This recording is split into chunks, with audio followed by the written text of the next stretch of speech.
മണിക്കൂറിനെ മൂന്നായിട്ട് വിഭാഗിച്ചുകൊണ്ട് 8 മണിക്കൂർ തൊഴിൽ, 8 മണിക്കൂർ വിശ്രമം, 8 മണിക്കൂർ എന്നുള്ള 3 ഭൂമിയിലുള്ള സംവിധാനങ്ങളെല്ലാം അട്ടിമറിക്കപ്പെട്ടുകൊണ്ട് ആ 3 ഷെഡ്യൂളായി നടപ്പിലാക്കിയ തൊഴിൽ നിയമങ്ങൾ കാറ്റിപ്പറത്തിക്കൊണ്ട് 12 മണിക്കൂർ തൊഴിലാളി ഈ രാജ്യത്തിൽ ജോലി ചെയ്യണമെന്ന നടപടി സ്വീകരിക്കുന്ന ഒരു പദ്ധതിക്ക് മാറിയിരിക്കുകയാണ്. 24 മണിക്കൂറിനെ മൂന്നായിട്ട് ഭാഗിച്ചുകൊണ്ട് 8 മണിക്കൂർ തൊഴിൽ എന്ന സംവിധാനം അട്ടിമറിക്കപ്പെട്ടുകൊണ്ട് വിദേശ രാജ്യങ്ങൾ പോലെ ഇവിടെയും കേരളത്തിലും 12 രാജ്യത്തും ഇന്ത്യ മഹാരാജ്യത്ത് 12 മണിക്കൂർ നിർബന്ധിത ജോലി ചെയ്യുന്ന ഒരു സാഹചര്യം നിലവിൽ വരാൻ പോവുകയാണ്. ഈ നിയമത്തിനെതിരെ കണ്ണടച്ചുകൊണ്ട് മൗനം പാലിക്കുന്ന ഒരു ജോലിയാണ് ഇവിടുത്തെ കോൺഗ്രസ് എടുത്തുകൊണ്ടിരിക്കുന്നത്.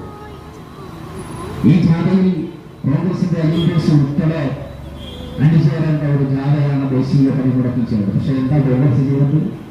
അവസാന ഘട്ടം വരെ ഞങ്ങൾക്കൊപ്പം എന്ന് പറഞ്ഞുകൊണ്ട് അവസാന നിമിഷം കോൺഗ്രസ് പിൻവലിയുന്ന ഒരു സാഹചര്യമാണ് ഉണ്ടായത്. BJPക്കെതിരെ ശബ്ദിക്കുന്ന ഒരു ശബ്ദവും കോൺഗ്രസിന്റെ ഭാഗത്തു നിന്നുണ്ടായില്ല എന്നുള്ള നേർസാക്ഷ്യമാണ് നമ്മൾ ഈ ജാഥയിലൂടെ കാണുന്നത്.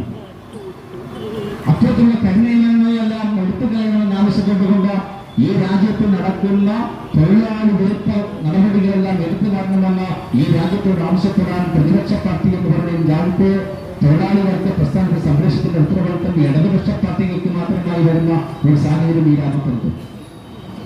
ഇതൊന്നും ഇവിടുത്തെ തൊഴിലാളികൾ കാണാൻ പോകുന്നത് നിർബന്ധിതമായിട്ടുള്ള കോഴി പണിയെടുക്കുന്ന ഒരു സംവിധാനം ഈ രാജ്യത്തിൽ ഇല്ലായ്മ ചെയ്യുക എന്നത് ഈ രാജ്യത്തിന്റെ തൊഴിലാളികളുടെ അവകാശമാണ്. നമുക്കറിയാം, പകലന്തിയോളം പണിയെടുക്കുന്ന ഒരു കാലഘട്ടം ഈ രാജ്യത്തുണ്ടായിരുന്നു. പകലന്തിയോളം പണിയെടുക്കുക മാത്രമല്ല, കോഴി പണിയെടുക്കുന്നവന്റെ അവന്റെ ജോലിക്കനുസരിച്ചുള്ള കോഴി കിട്ടാതിരുന്ന ഒരു കാലഘട്ടം ഈ രാജ്യത്തുണ്ടായിരുന്നു.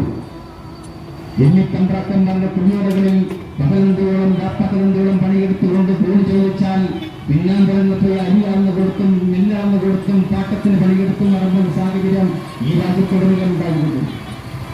അതെല്ലാം തൊഴിലാളികൾക്ക് പ്രസ്ഥാനങ്ങളുടെ അനിഷ്ട സമര പോരാട്ടങ്ങളിലൂടെ നടത്തിവന്ന മാറ്റങ്ങളാണ് ഈ രാജ്യത്തുള്ളത്. ആ മാറ്റങ്ങളെല്ലാം മറിച്ചുകൊണ്ടാണ് വീണ്ടും ഒരു അടിമകൾ ഉടമകളായി മാറുന്ന ഒരു സാഹചര്യം സൃഷ്ടിക്കാൻ ഈ രാജ്യത്തിന്റെ BJP മുന്നോട്ട് വെക്കുന്നത്. എന്താണ് അടിമകളും ഉടമകളും?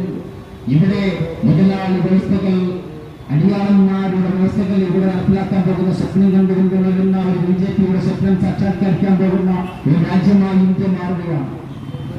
ഇവിടുത്തെ തൊഴിലാളികളെല്ലാം അടിമകളായി മാറുന്ന ഒരു സാഹചര്യം ഉണ്ടാകുന്നത് സ്വപ്നം കണ്ട് ഈ രാജ്യത്തെ സ്വപ്നങ്ങൾ തുടരുന്ന ഒരു പ്രസ്ഥാനമായി മാറുകയാണ് BJP. ആ സ്വപ്നം സാക്ഷാത്കരിക്കാൻ പോവുകയാണ്.